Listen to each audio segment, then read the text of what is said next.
So was it just a 1-game suspension for the Blue Crew? I heard it was the rest of the season. What? I mean, it's only 2 games, but rest of the season versus 1 game is only an extra game. But I don't know. That's what the random Twitter accounts were reporting. I don't know for sure. Man, that place will be juiced tomorrow It regardless. better be. It needs to be. It will be. They don't like Shaka much. No, I know.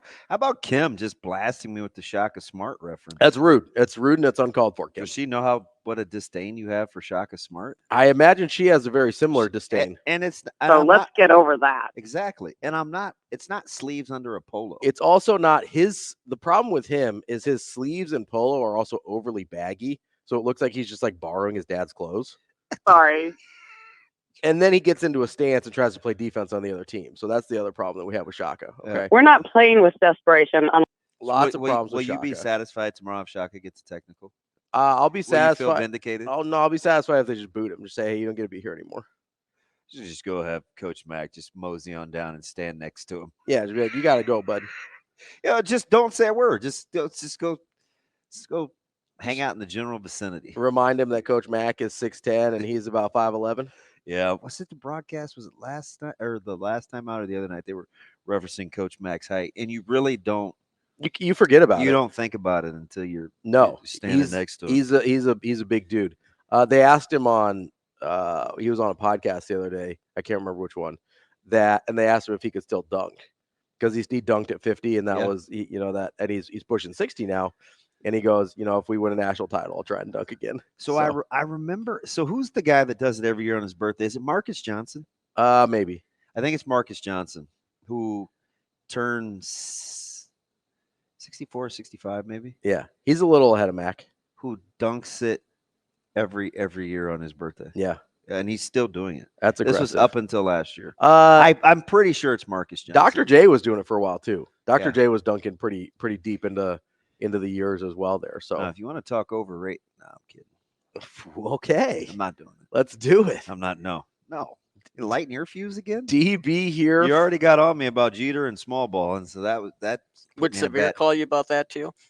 That already put me in a bad mood. DB here for Dr. J being overrated. Stop it. That'll definitely get a call out of Michigan Lance. He loves Dr. J.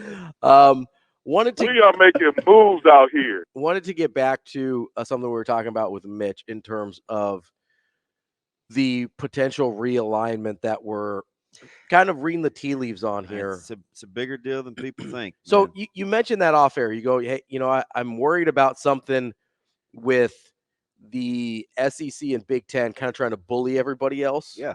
Because that sort of looks like what they're doing. It looks like they're doing a leverage play here. And so what is your concern? Well, I think, number one, so here's the deal. Just because you ever been a part of something that you seem like was a really, really good idea, and then you look around and as it evolves, it's going to be at your expense too? Sure. Yeah. Right? Like you're riding the wave at first, and then you're like, oh, shoot. Yeah. At some point, this may get to me. For sure. Same thing that happened over here, right? For sure. Trev said something last year, and it stuck with me. Okay. He said, and I think we kind of overlooked it. I think he was talking to Jessica and Greg one night on Husker Sports Nightly, and he talked about positioning Nebraska well so they had a seat at the table. Okay. And he was talking about, teams being in the Big Ten, teams not being in the Big Ten, and we were kind of floating around this water cooler talk of them asking teams to leave the Big Ten. Now, while I don't think Nebraska would ever be asked to leave a conference, I could foresee a situation because why else? He's always talking about positioning Nebraska. Just listen to him. Yeah. And maybe I hear the things that I want to hear, but I don't think I'm dumb. And I think it's intentional. And Mitch reiterated it when he said, Trev is basically telling you if you just listen. So that gassed me up a little bit. Like, see, I'm telling you, like, because let's hypothetically here. Yeah, let's play it out. What's to stop? And maybe Nebraska would not be in this conversation. I don't know. I think the brand is too strong, as is the revenue, but you can't lose forever. Sure. Although we're giving it our best I would shot say to we're see to push the envelope, doing right? our darndest to see how long. Fan base and the revenue has not let us down yet. Neither has the television eyeballs. So, thank you, sweet baby Jesus. What's to say that even the power brokers at the top? Thank you, dear baby Jesus. Exactly, Michael Jerome Sauter. His middle name's not really Jerome. He just acts like a Jerome. What's to say, like, hey, you know what? Gosh, I'm Ohio State. I'm Michigan. I can't foresee SC being in this spot, but maybe Oregon. What's to stop them from now taking it one step further and getting into payouts? Like the payouts aren't even across the conference? Within the conference. Yeah.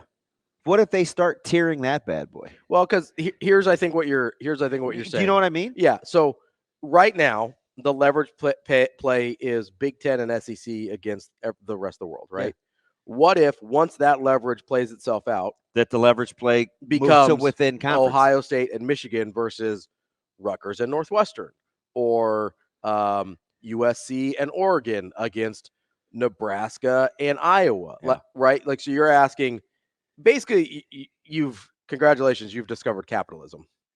That's what this is, though. Right. No, that's what you're talking about, though, is when the greed of what you're doing now no longer suffices. And if it's truly survival of the fittest, the next thing. Yeah. If it's truly survival of the fittest. Now here's where does the buck stop? Well, the buck stops when the people who are chasing the money don't realize that next chase actually sabotages them long term. Right. So, I don't know when that is. I don't know if that's the leverage play right now that we're seeing that will sabotage college football long term. I don't know if that's. I kind of feel like a hypochondriac that always thinks that they're hurt. But then COVID happens and the entire world gets. But sick. I do feel like if you tap me on the shoulder in 4 years and I hadn't at least given this some thought, and you feel bad for missing something. Yeah, listen, my brother, who I love dearly, is obsessive about germs, right? Nobody was more prepared for COVID than he was, because he already did all the things that they were telling you to do with the hand washing and the sanitizing and staying away from people. And I've got, the minute he gets a runny nose or a cough, he quarantines from people. I didn't have any problems during COVID. That's what I mean. You don't like being around people anyway, so it doesn't matter, right? So, but the people that are thinking about these things before they happen are the ones best positioned to deal with them once they do. Doesn't it seem like, let's just go back and kind of recall as best you can some of these sit downs that Trev has had. Okay. He's pretty much foreshadowed this. Yes. But I can make the argument, right, that in this situation, he's the germaphobe. He's my brother who's prepared for the thing once it happens. That's the best case scenario if you're Nebraska, is you have a guy in charge who is already washing his hands all the time and already socially distancing and already doing all the things so that Nebraska doesn't get sick. You can make the argument that Trev is in that position already because he's positioning them from a fiscal standpoint and the marketability. It still has to be a viable entity. It has to be a viable product. A commodity. It has to be a desirable that people product. want to consume. Absolutely. But you can make sure that you're in a place to survive. You can make yourself recession proof, more or less, right?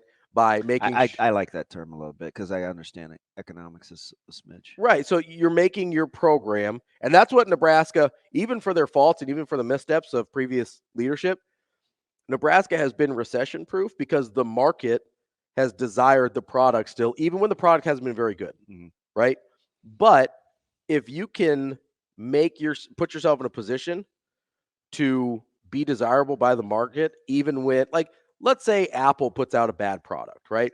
Let's say they put out an iPhone 29 and... Is that what they're on? No, they're not. I just picked a number. Oh. Let's say this one, for some reason... 15, I believe. Thank you. Yeah, I was projecting a little bit here, Shane. Let's say for some reason that version of the phone, terrible.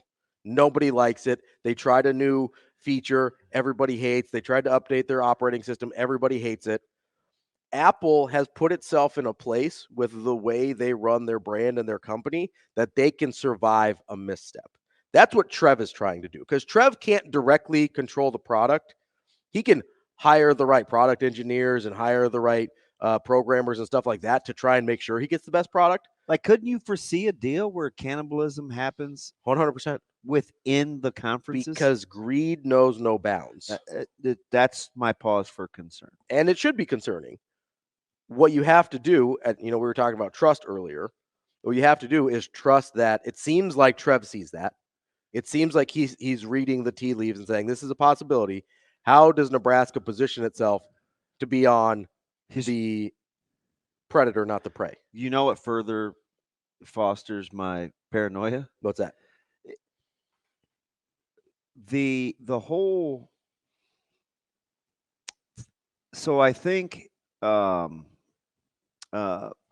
Delaney's model of the 9 conference games and the television inventory, and wanting Indiana and Illinois as football programs and Northwestern. Like, he was willing to sacrifice positioning a couple of big dogs at the top for parity in conference, right? Bringing the bottom closer to the middle. That's closer to socialism. Sure. Okay. Yeah. So to stay with the capitalism thing, it all of a sudden, like post-COVID, right? And you've got to recoup some revenue. There's some budget shortfalls. The have and have-nots are kind of starting to separate in terms of these athletic ledgers. Especially with NIL, and there's, it's more than just, hey, did you build new facilities? It's, hey, can you empower your did you ever think alums? you were going to be having a conversation where UCLA couldn't compete from an NIL standpoint with another institution? I mean, it's UCLA, for Pete's sake. Yeah. Right? But they're broke. It's a real conversation. Yeah, they're broke. Okay. Yeah. So that fosters my okay. That Deshaun fosters? There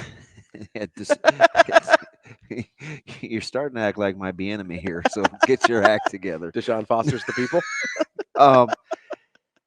It's like, okay, I'm either super paranoid or I want to be super well prepared. Yeah.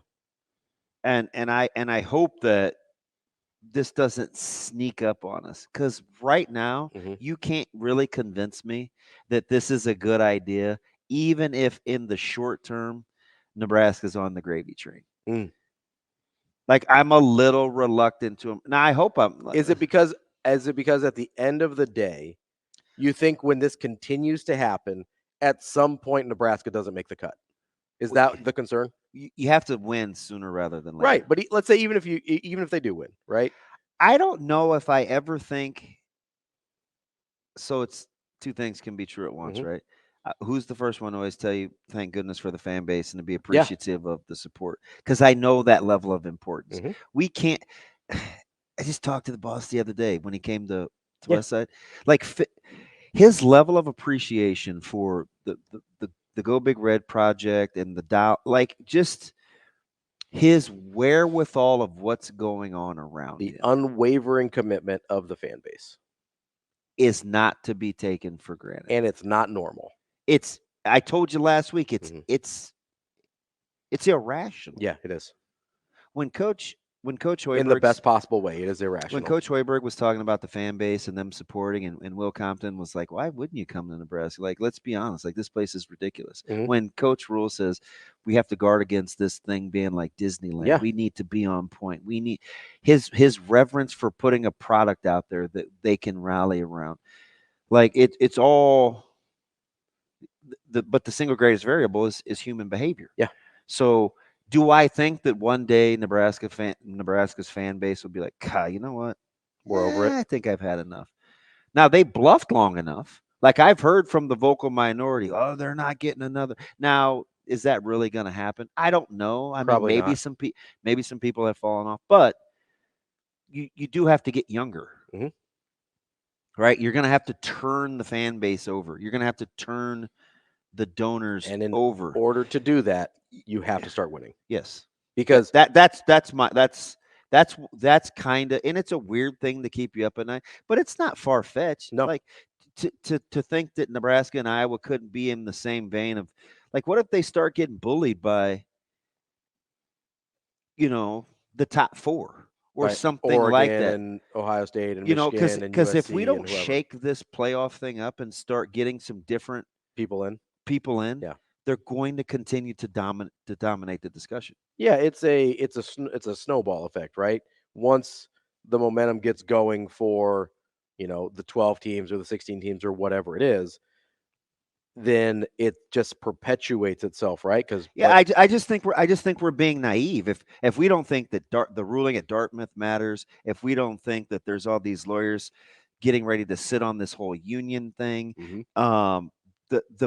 If you're going to treat college athletes like professionals, there's some downsides to that. So when you start empowering the product per se, or the consumable portion of the product, the commodity, in true capitalistic form, the power structure has to strengthen with it. Otherwise, you get revolts. Yeah, you get total chaos. No way the powers that be are going to let that happen. 100%. They're going to continue to have to try to control. It's almost like you're getting enough to eat, but they're not going to let you get fat. Yeah. Without they're going back to regulating your diet. They're going to leave you hungry. So that, I just think we're kidding ourselves if we think that at some mythical point we can say, okay, we have enough, we've made enough, let's stop right here. At some point, you're going to have to continue to feed the beast. So, and as the streamers start pumping in more money, what rich people do you know that just give away money and say, here, we wouldn't like anything in return? At some point, if you're bottom feeding, you typically get left behind. Fair, yes. The other thing, the streamers complicate things, right? Because Amazon Prime is not paying for, they're not expecting to get a return on their investment from. Bro, the NFL streamed the playoff game. I know, but what I'm saying is the biggest monster in the world streamed a playoff game. But the reason that NFL or that Amazon Prime pays for that isn't because they want to drive more people to their video streaming. It's because if you sign up for Amazon Prime, you're gonna buy stuff from Amazon, right? So, I don't know. Is that the way it works? That's why they do it. I don't know if it works or not, but that's why they do it. Because they say, okay, I get the philosophy. If I've already signed up for Prime, I might as well get my free 2-day shipping. I mean, this is obvious. This is a big boy conversation, right? But I'm just saying, because the economics of what they pay for games doesn't add up.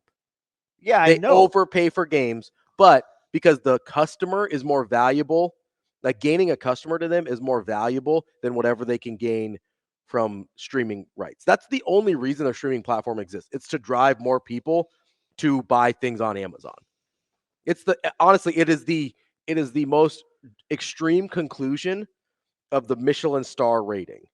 Michelin's a tire company, right? They started rating restaurants across the country to get people to drive more, so they had to buy more tires. That's it. I understand. That is why a tire company. I like that. That is why a tire company is the gold standard for restaurant ratings in the world, is because they wanted people to buy more tires. So what I'm saying is that for the last 3 years, I remember Severe and I used to go round and round about this, right? And other folks that were pro expansion, I was like, hey, I think we need to clean up our house first before we invite more guests. So here's my question, though. Is there any amount of cleaning? Is there any amount of organization that would prevent, maybe it's because I think you're just delaying the inevitable. Okay, and maybe that's what I asked, Mr. And maybe it's worth delaying the inevitable. But let me tell you why. Okay. Let me tell you why. And listen, you could be like, dude, you're crazy. Okay. I didn't want NIL, the transfer portal, and expansion to all happen at the same time without a break in settling, because we can't get our arms around all of it. We became too reactionary. Well, it's isolating variables, right? Well, we did, but it's too late for that. Ideally, that's what you wanted. Yeah, you wanted them to isolate variables. Yes, because if you're doing an experiment, you don't know which thing is having what effect if you don't isolate variables. You got to control the controllables. Yeah. And it got away from us all at once. And I know it happened one year after another, but they're all byproducts of the other. Yes. If you're going to give players freedom of movement, then what's the best reason to move? Why do you move jobs most of the time? Better opportunity, more income. Right. And if transfer and NIL are inextricable. So if you're going to allow freedom of movement and you're going to pay me for it, mm-hmm. and I can make money while I'm doing it, mm-hmm. and I'm still quote unquote an amateur, you think power brokers aren't going to want to reset the market? Right. Because if you're paying for something, but why did why did we give into the transfer portal to begin with? Do you know why? Because they saw how much money was being made and coaches were jumping ship. Yeah. So the hypocrisy of it actually kind of got to the NCAA. They're like, well, fudge, we let Coach so-and-so go. Mm-hmm. The least we ought to do is throw them a bone and let the players go. Yep. Okay. So one spawned the other. Absolutely. Without letting the eggs settle. Mm-hmm. So it's like we end up in a situation. And I'm telling you, we're missing 30% of the argument or the discussion that's happening behind closed doors. You're kidding yourself. I said this last weekend and went over everybody's head. You're kidding yourself if you think that all of a sudden Petiti and those guys, and he said it out loud, oh, hey, 12, 14, 8, like, oh, we're getting bigger. We got a lot of work to do. That was your takeaway from your first real sit down about the playoff committee expanding? We got a lot of work to do. Was how to uniform it? It was to make it bigger? Yeah. No way. Yeah. Don't pee on my shoes and tell me it's raining. Yeah. There's no way that should have been the takeaway. But all of a sudden, what are we having a conversation about a week later? Almost like it snuck up on us. I'm telling you, that's why I was listening to all the things. It ain't because he's my boy or I like Nebraska or whatever. I'm trying to learn. Yeah. And why does Trev keep telling me this? We laugh. Oh man, Nebraska, I want to position ourselves for the future. We're like, oh, Trev, what are you talking about? I want to have a seat at the table. Oh, Trev, what are you he's pulled no punches. Yeah. Honestly, it's a lot. We can get to this next. It's a lot like a situation Creighton might have found itself in if it weren't for the guy we talked to at the end of the 8 o'clock hour when Big East basketball started expanding. We'll get to that next here on Hurrdat Sports Radio.